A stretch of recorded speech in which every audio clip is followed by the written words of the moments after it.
Cancer, tignan natin kung ano yung mensahe para sa'yo. Keep in mind na ito ay general reading lamang, kaya hindi po lahat ay makaka-resonate, kaya pakilawakan ang isipan. At kung hindi pa po kayo nakasubscribe dito sa ating channel, please subscribe and hit the bell button para lagi po kayong updated every time na meron tayong uploads. At kung sa Facebook page ka naman nanonood, kung hindi ka pa naka-follow, please follow my page and palike na din ng video natin na to or pa-heart. Bahala ka kung ano yung i-react mo. Kung nais nyo naman pong mag-avail ng ating private readings, ng ating rituals, ng ating Tiars products, meron tayong EEA necklace, Tiars EEA necklace, and we have Tiars bracelet. Mag-direct message lang po kayo doon sa ating page para ma-entertain ko kayo. Sabihin nyo lang po kung ano ba yung, para saan ba yung in-inquire nyo. Private reading ba, rituals, or yung ating products. Yan, para yun na yung directly na isend ko po sa inyo.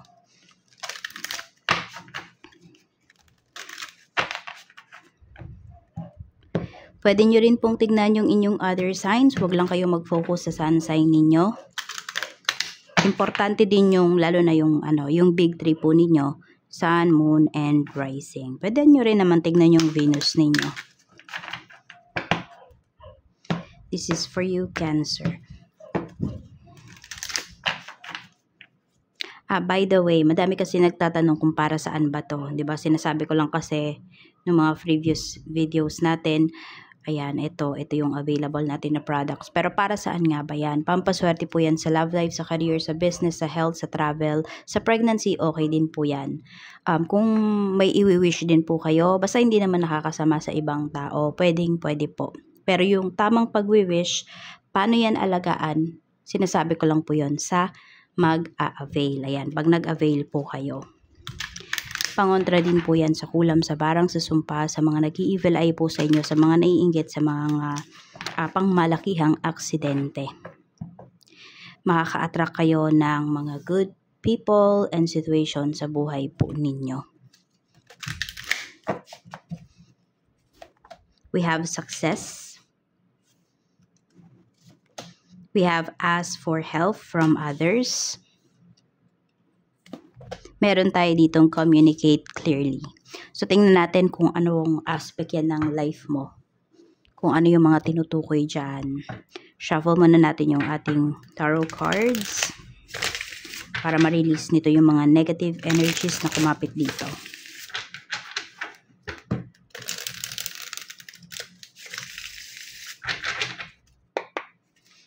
Cancer, Sun, Moon, Rising, and Venus, Spirit Guide. Ano tong success na to? Saan tong aspect ng life mo paparating?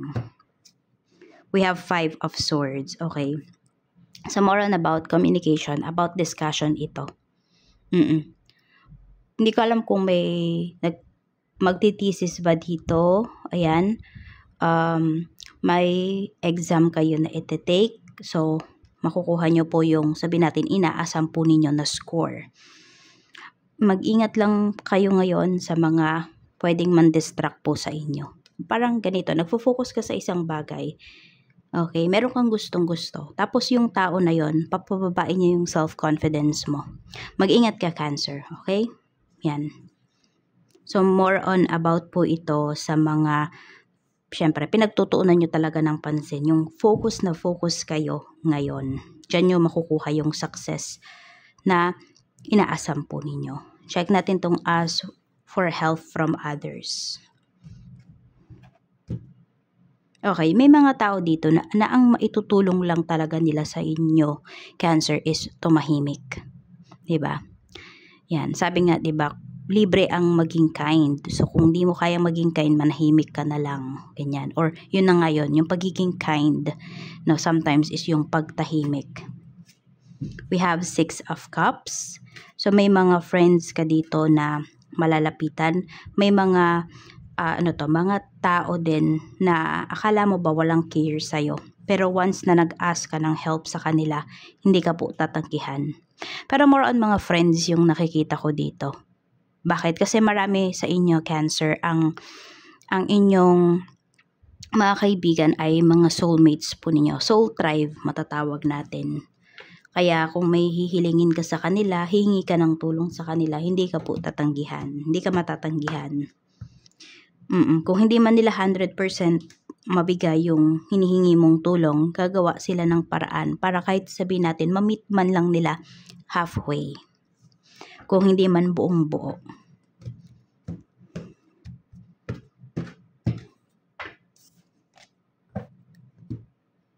Tingnan natin, ano tong communicate clearly. We have 4 of Cups. Yan, may stagnant energy dito. So, sabihin mo lang din kung ano ba yung ina-ask mo na help. Ganito, pag nag-message ka sa isang tao, kung may i-message ka man, wag yung ganito, pwede bang magtanong? Pwede bang humingi ng favor? Sabihin mo kaagad kung ano yon. Kasi, may ibang tao na pag nakabasa sila ng ganun, kinakabahan sila. Or natatakot sila na buksan yung message mo. Basta maging direct ka. Yun yung sinasabi sa'yo dito. Para hindi ka maghintay masyado. Yan. Para hindi maging stagnant yung energy. You need to be direct sa mga sasabihin mo. Yan. Parang ganito lang yan. Kapag nagmamanifest kayo, huwag niyong lalagyan ng sana. Dapat nasa present time. Kamusta yung emosyon mo ngayon? 10 of Swords. Medyo nahihirapan ka. Hindi ka makapag-isip ng maayos. Meron depressed dito. Or pwede rin naman na may mga flashbacks lang kasi sa life mo. Or may mga bumabalik ba sa life mo. Yan. So kung may mga tao nga dito na nakaka-distract talaga sa iyong mga ginagawa, sa iyong life ngayon, because you want peace, Cancer, block mo na yung mga taong to. So, hindi okay yung emotions mo ngayon. Hindi mo siya masyadong makontrol. Pero kaya mo naman siyang kontrolin. Need mo lang din pag-aralan paano mo ba makokontrol yung emotions mo. Kaya mo yan. So, yan. Kilalanin mo yung sarili mo. Check natin yung kaisipan mo. We have Queen of Cups. So, sa kaisipan naman, dahil nga hindi okay yung emotions mo, you are trying dito. You are trying na mas mag-isip ng mga positive things. So, kontrahan sila ngayon. Yung emosyon mo at saka yung isipan mo. Pero you train your mind talaga na mag-isip ng positive. Pwedeng susunod din yung puso mo dyan. But it will take some time pa. Kalmado naman yung isipan mo. Ngayon, yung puso mo lang talaga. Alam mo yung parang shattered into 1,000 pieces, yung million pieces pa ba? Yung puso mo. Ganun. Ganun yung nararamdaman mo. I don't know kung may nag-betray sa'yo rito. Pero pwede, nakakaranas ka ng betrayal. May mga tao kasi dito na ayaw kang mag-succeed. So, yun din pala. Siyempre, titignan mo rin kung sino ba yung mga tao talaga na mahihingian mo ng tulong. Siyempre, kailangan mo pa rin maging wise pagdating dyan. Spiritual health mo, kamusta? We have the Sun. Okay naman yung spiritual health mo. Ayan, katulad nga nung sinabi ko, di ba? Kailangan maging direct ka. Kung nagmamanifest ka, be direct. Kung meron kang pinapaniwalaan, stick ka lang muna dun sa pinaniniwalaan mo na yun. As long as nakikita mo naman na, sabihin natin na parang nag-work pa siya sa life mo, sa mga sitwasyon na nangyayari sa life mo ngayon. Yan. Also, nakikita ko rin dito, maganda yung aura mo no? Meron lang talagang mga tao dito na gustong sirain yan. Kaya iwasan mo yung mga tao na yun. Kaya nga pinapaiwas ka pala dito sa distractions. Katulad niyan, pwedeng meron ka naman ditong hindi mapagtuunan ng pansin kasi ito yung inuuna mo, yung mga distractions na to. Parang, ayun nga, hadlang talaga sila sa life mo. Hadlang sila sa dinadaanan mo. So, if ito yung kung meron namang ibang daan, kaya mo silang iwasan mo muna yung mga yan. 3 blessings na marireceive mo today. Pwedeng ito po ay araw-araw nandyan sa harapan nyo. short blessings, small blessings, or big blessings ito. Tingnan po natin. We have 8 of Pentacles. Trabaho. Tuloy-tuloy na trabaho. Tuloy-tuloy na pagkita ng pera. So, kung kayo ay, sabihin natin, meron dito, pwedeng nag-extra lang ba kayo? Extra lang kayo sa trabaho. So, at least, diba, di ka nauubusan ng extra work. Diba? Pa-extra lang kayo, ganyan. Side hustle lang. Pero di kayo nauubusan. Ano pa, dapat mong ipagpasalamat, you have the skills. Meron kang mga alam na kapag binenta mo yung isang bagay na to, alam mo, nakikita ka, or kaya mong gawin yung isang bagay na to. Kunwari, magaling kayong magluto, ganyan. Or may specialty kayo. Dapat ipagpasalamat. Tignan pa natin. We have 3 of Wands. So, meron po dito travel na matutuloy. Ayan po. So, ito ay pwedeng malayuan. May movement po dito. So, pwedeng ito ay travel pa-abroad. Meron naman po dito travel, pwedeng paglipat to ng bahay, or kung kayo ay naghahanap ng bahay na malilipatan, makakahanap po kayo. Yan. Pwedeng within 3 days or 3 weeks, makahanap na yung iba sa inyo. May movement po. We have Page of Pentacles. Tapos, ito naman, more on, kung meron po kayong anak, sa pag-aaral to. Yan, we have Page of Pentacles. So, syempre, i-guide nyo pa rin po yung inyong mga anak na kung sila ay nag-aaral. Kasi meron dyan magaling talaga sa school. Sa academics ba, meron naman magaling sa, yun, yung talent nila. So, tutukan nyo po yung anak nyo. Pataasin nyo yung kanilang self-confidence. So, sabihin natin, ikaw mismo yung magiging blessings naman dito pagdating sa anak mo, Cancer. Pero ito, bagong pagkakakitaan din to eh. So, kung, ayan, merong i-offer sa inyo, or pwedeng kayo mismo yung makadiscover na kaya nyo palang gumawa ng isang bagay na to, ayan, mapagkakakitaan nyo po siya. Energy ng mga taong makakasalumuha mo today, yung pinakamalakas. We have the Lovers. Ang daming, sweet, clingy, na mga tao. So, masaya sa love life, ganyan. Parang wala masyadong iniisip. Good vibes yung mga tao sa paligid mo. Hindi lahat, syempre. Pero ito yung pinakamalakas na energy. Tignan natin sa work mo naman. We have 5 of Wands. So, very competitive ka. Ito kasi ang pinapakita, you are very competitive, Cancer, pagdating sa trabaho mo.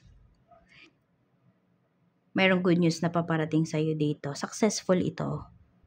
Ayan. So, kaya focus nga talaga kayo. Success to, victory. Project man ito. Naghahangad ka ng promotion, salary increase, bonus. Ano pa ba? Pwedeng isama ka ng travel ng boss mo. Possible siya. Yung mga co-workers mo naman, meron tayo the devil. Ayan, sila yung distraction mo dito talaga pagdating sa trabaho. Meron din dito na toxic ang energy, napaka-toxic.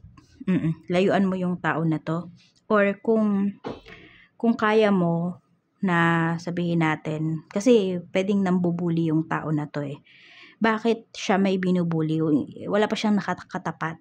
Pwedeng walang sumasagot sa kanya. Tignan mo kung saan vulnerable yung taong to. Tapos doon mo siya pagsabihan. Yes. Oo. Ganun yung gawin mo. Para makita niya yung hinahanap niya. Hindi sa ikaw ay naghahanap ng ng away. Pero hindi naman ikaw yung mangunguna rito. Pero tingnan mo, observe mo muna yung tao na yan. Ano ba yung kahinaan ng tao na yan? Doon mo siya pitikin, tapikin. Magugulat yan. Tignan mo.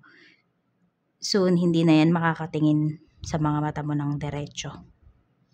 Baka lagi na yang nakayuko sa'yo. Tignan natin. Yung iba kasi sa inyo dito, kinakayan-kayanan po kayo. Hindi lahat ng Cancer ha, pero meron dito. Ganyan yung tingin sa inyo ng tao na to. Hindi lang naman sa'yo, even sa iba mo pang co-worker. Sa business naman, we have the Hanged Man. Meron tayo ditong Ace of Cups. So, lahat ng sacrifices mo dito pagdating sa negosyo, nag-harvest ka na at marami ka pang iha-harvest. Knight of Pentacles. Ayan. So, yung iba kasi sa inyo, 'di ba, nag-harvest na. Yung iba naman mag-harvest pa lang kayo. Kaya wag nyo kaagad sukuan tong inyo pong negosyo. Kasi meron ditong energy ng Knight of Pentacles eh. Sa ngayon, pwedeng hindi mo nakikita yung growth pa talaga ng iyong business. Kaya parang napapaisip ka kung dapat mo pa bang ituloy or what. Tuloy mo po kasi ano naman, yung sacrifices mo nga dito, mababayaran, masusuklian po yan. Sobra-sobra pa. Tingnan natin yung mga clients mo. We have Queen of Pentacles. So, pwede ngayong araw po na to, meron kang galante talaga na client. Pwedeng hindi siya galanteng mag-tip, pero galante siyang mamili or pumili dyan ng mga products na mayroon ka. Sabihin natin, pwedeng malakihan yung kanyang purchase. Parang doon pa lang sa bibilhin niya is, alam mo yun, kota ka na, tipong ganon. Tapos meron din akong nakita, meron ba dito agent ng sasakyan, ganyan. So, possible po na makapagbenta talaga kayo. Within 1 month, hindi naman ngayong araw lang na to. Ayan yung pinapakita. Check natin staff, kung meron kang staff dyan sa iyong negosyo. So, baka meron dito buy and sell naman kayo ng sasakyan. So, kung meron dito, yung pinakamatagal na 1 month, pero 1 week. Or pwede nga ngayong araw mismo kung kayo ay buy and sell ng sasakyan. We have the Magician. Okay? Yan, the Magician. Pagdating naman to sa staff po ninyo. So, mapagkakatiwalaan mo naman yung mga staff mo. Yan. Gusto nila yung ginagawa nila. Kasi mahirap kasama po sa negosyo. Yung or nagtatrabaho yung isang tao na hindi niya gusto yung ginagawa niya. Nakakabit yun sa sa products, ganon. Bumibigat yung energy ng shop. Kaya tignan nyo ha, kung meron kayong mga ganyang stuff. Mabigat bang kasama? Pero ito pinapakita naman po magaan yung mga kasama ninyo ngayon. Tsaka love nila yung ginagawa nila. Pero wag mong ituturo yung yung sekreto sa negosyo mo. Or sabi natin kahit hindi yan sekreto, pero wag mong papahandle. Meron ka dapat hindi ipahandle dito sa staff mo. Lalo na kung yung sabihin natin, yung pakikipag-usap sa supplier, yung ganyan. Ha? Huwag mong gagawin yun. Hindi porket mahal nila yung trabaho nila, hindi porket na pinagkakatiwalaan mo 100% yung mga to, gagawin mo na yon. So, kasi pwede ka nilang gayahin. 'Di ba? So, may risk talaga na ganun. Kaya mag-iingat ka pa rin syempre. Sa pera naman, we have 7 of Swords. We have the Emperor. Merong may atraso sa inyo dito. Male figure. Yan yung pinapakita. Could be your ex. May utang ba sa'yo yung ex mo, Cancer? We have the Star. May bumabalik dito. Ang dami mong nagawa para sa tao na to actually. Hindi to love life pero yan yung pinapakita. Page of Swords, pero iniiwasan ka na. So, malaki-laki din yung nagastos mo sa taong to or inutang sa'yo ng tao na to. Medyo hopeful ka pa dito na babayaran ka niya. Tignan natin. We have the Empress.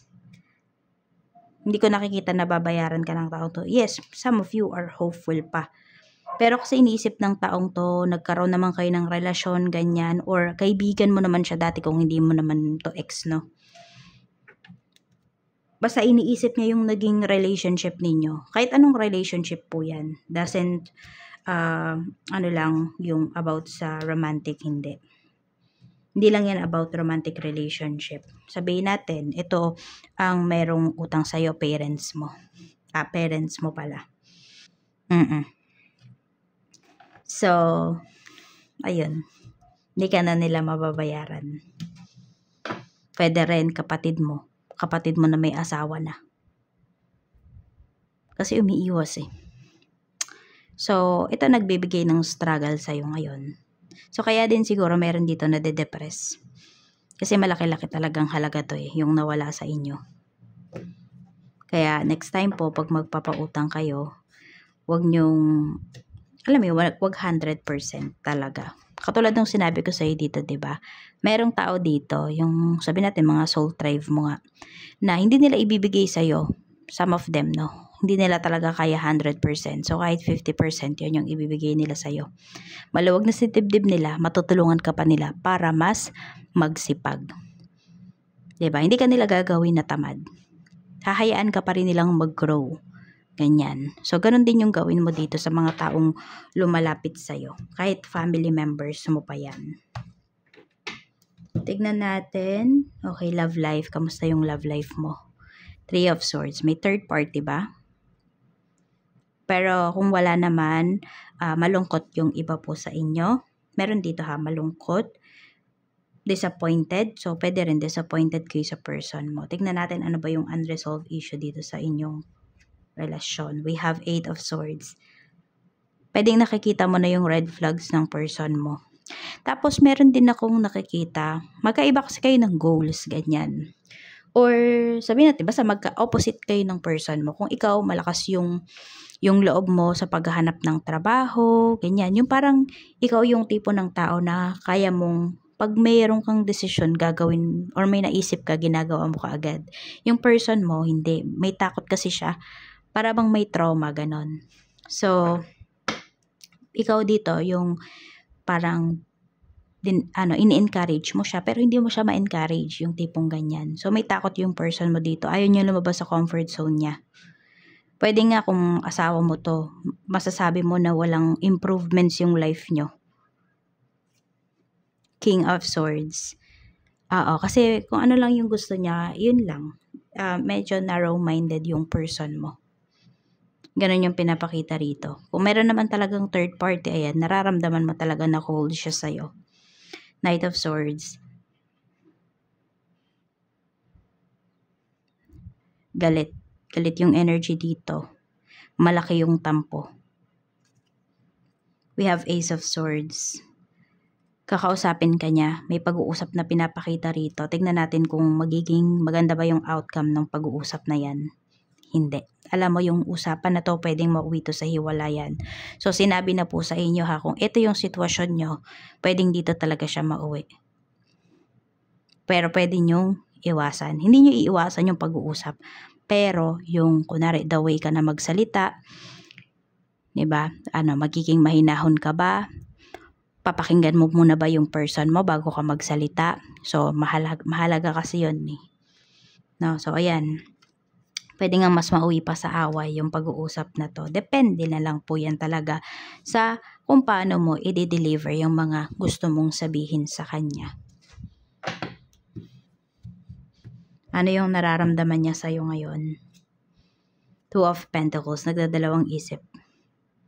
Yan, pwedeng nagdadalawang isip because of sa values, yung magkaiba nga kayo ng goal. Parang nape-pressure kasi siya kung sa goal man yung problema ninyo. Sa third party naman, ayan, kaya nagdadalawang isip kasi nga, nahahati yung kanyang puso, yung kanyang isipan kasi may dalawang tao siyang, yan, ikaw at saka may isa pa. Tignan natin ano pa yung mensahe para sa'yo, Cancer. We have protected. Sabi dito, you are safe and supported while you change your career. So, kung may nagbabalak man po dito na mag-iba ng trabaho, mag-shift ng work, ng field, ayan, protected naman daw po kayo rito. Kaya, kung hindi na kayo masaya, yun. Pero karamihan naman ng pinakita dito, yung malakas na energy is masaya sa trabaho. Meron lang talaga dito, yung the devil natin, merong negative dyan sa work. Pero kung hindi mo na nakikitaan ng growth yung career mo, sabi ko dito, diba, yung 6 of Wands yun, if I'm not mistaken. Naalala ko pa siya. yung promotion, salary increase, isasama sa travel. So kung yun, hindi, ay nako, nasa isang sulok lang kayo dyan sa trabaho, walang growth, pag-isipan mo na.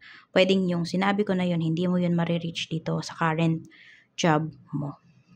Yan lang po yung mensahe para sa'yo, Cancer. Maraming salamat. Ingat ka and see you again on my next video.